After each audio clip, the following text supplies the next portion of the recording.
Vamos falar agora dos tratamentos térmicos, né? Mas vamos falar mais focado nas suas aplicações. Bom, então, para que a gente precisa endurecer alguns aços, né? Se a gente vai trabalhar com amortecedores, engrenagens, brocas, né, materiais de usinagem ou acoplamentos ferroviários, né, a gente tem uma aplicação de tensões aí de contato bem forte, então a gente precisa garantir que esse material ele tenha elevada dureza nas regiões aí superficiais do material ou, dependendo da aplicação, até internamente mesmo. O tratamento térmico que a gente utiliza para fazer esse aumento da dureza é a têmpera, né? Então, o nosso objetivo é obter uma dureza maior. Então, para isso, a gente consegue que a vida útil do nosso material seja maior, sem desgaste ou deformação, principalmente se a gente está falando de peças que vão ser atritadas, né? Porque lembra lá que a ideia de dureza está relacionado à resistência a risco. Então, como que a gente consegue essa dureza? A gente consegue essa dureza fazendo um resfriamento bem brusco da peça, de forma que a gente não dá tempo da austenita virar ferrita, cementita ou perlita. Então, a gente tem a formação da martensita, né? Que a gente já falou no vídeo anterior. Como que é esse processo de têmpera? Então, a gente tem o nosso diagrama aí, nós temos um tempo, temperatura, a gente tem a ferrita, porque a gente está em condição ambiente do nosso aço. Então, a gente aquece esse aço acima da temperatura crítica. Qual que é a temperatura crítica? Sempre quando a gente falar temperatura crítica, a gente está falando de temperatura de austenitização, acima da linha A1. Então, a gente chega à temperatura de 750 a 900 graus Celsius, mantém essa temperatura no determinado patamar, né? Lembrando aí que aquecer esse aço acima da zona crítica, a gente tem a dissolução da ferrita por completo, e aí a gente tem a formação da austenita. Então, a gente muda da estrutura CCC da ferrita para uma estrutura CFC, que permite uma commutação maior dos átomos de carbono. Chegou na temperatura crítica, a gente vai permanecer até que toda a nossa ferrita se transforme em austenita. A gente precisa garantir a homogeneização desse material. Lembra lá que a gente falou que o tamanho do grão da austenita aí, ele influencia na nossa temperatura de resfriamento? Dependendo aí da aplicação, a engenharia vai pensar como que vai manter esse tempo para garantir a homogeneização e o tamanho de grão adequado da austenita. Depois que a gente permaneceu com a austenita, tem 100% de austenita, a gente faz o resfriamento bem rápido do nosso material, que é a retirada do forno e mergulhada em água ou no outro meio. Os átomos aqui, eles estão fugindo. Antes da apresentação, estavam no lugar certo. Então, vamos continuar.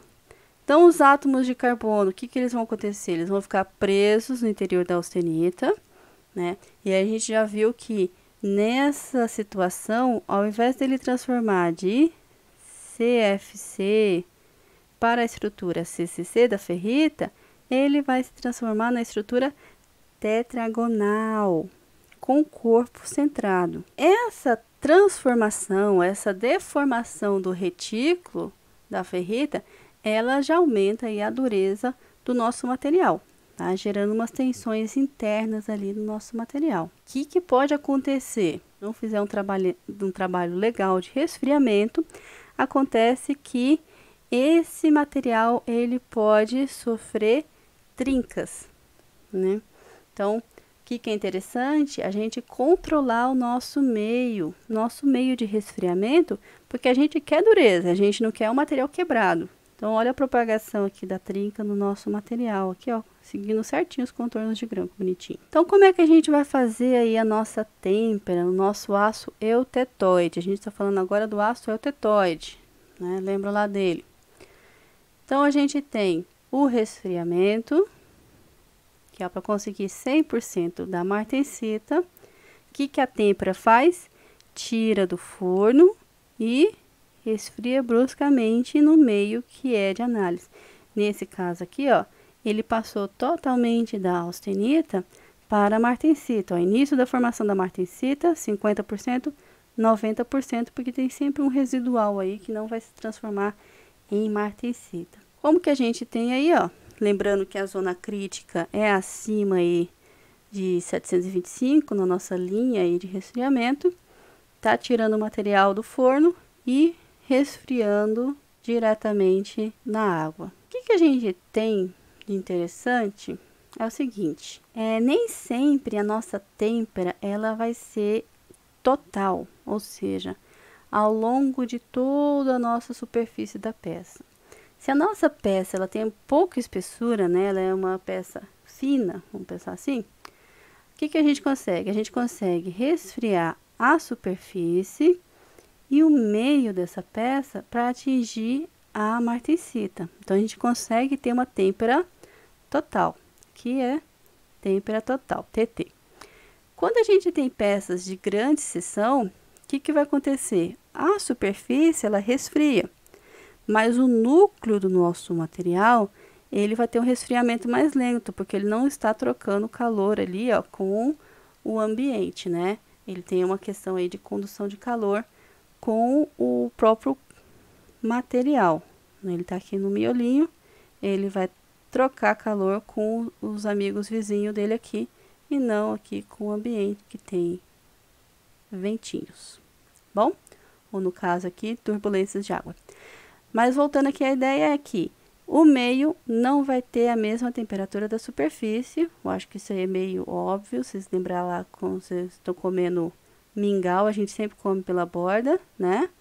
Ou sopa, porque o meio vai ter uma temperatura maior. E aí, o que acontece? A nossa têmpera vai ser uma têmpera superficial, porque o meio dela não vai ser martensita. Para ser têmpera, a gente tem que ter estrutura de martensita. Se o meio teve um resfriamento e formou uma parte de, vamos pensar aqui que metade formou bainita, né?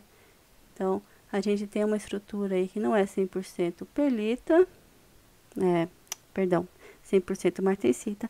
Então, a gente tem uma formação de uma estrutura diferente no nosso núcleo do material. Algumas comparações agora em critério de meio de resfriamento. Antes a gente estava comparando espessura, peças bem fininhas, peças bem espessas. Agora a gente está comparando os meios de resfriamento. Lembrar que eu falei que o meio de resfriamento, ele é o nosso controle de velocidade. O resfriamento em água é um resfriamento mais brusco, ó. Observa que para uma peça, né, de grande seção, a superfície do material ela vai atingir a martensita, o centro também, ele não chegou a formar, tal, dependendo aqui dessa curva, ele pode até se transformar em um pouquinho de bainita, né, mas vamos considerar que não formou.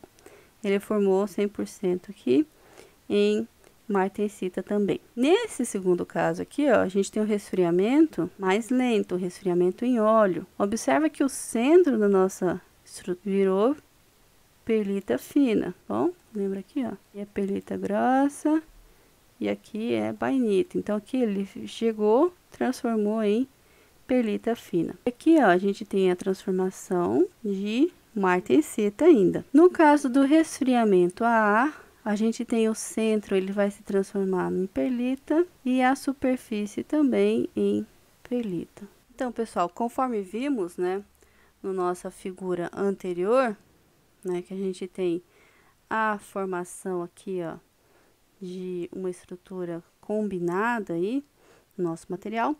Então, quando a velocidade é insuficiente, a gente tem a formação da martensita com a perlita. Seria como se fosse esse exemplo aqui, ó, que a gente tem a formação da perlita aqui e depois continua fazendo a formação da martensita do nosso material. Então, a gente viu que a têmpera ela vai aumentar a dureza do nosso material e isso pode gerar fragilidade, né, no nosso material. Vai aumentar também a resistência à tração. Em contrapartida, a resistência ao alongamento e resistência ao choque do nosso material diminui. Então, o que a gente faz? a gente faz a têmpera com o revenido. A ideia do revenido é aliviar essas tensões, né, garantindo que esse aço ele possa ser trabalhado.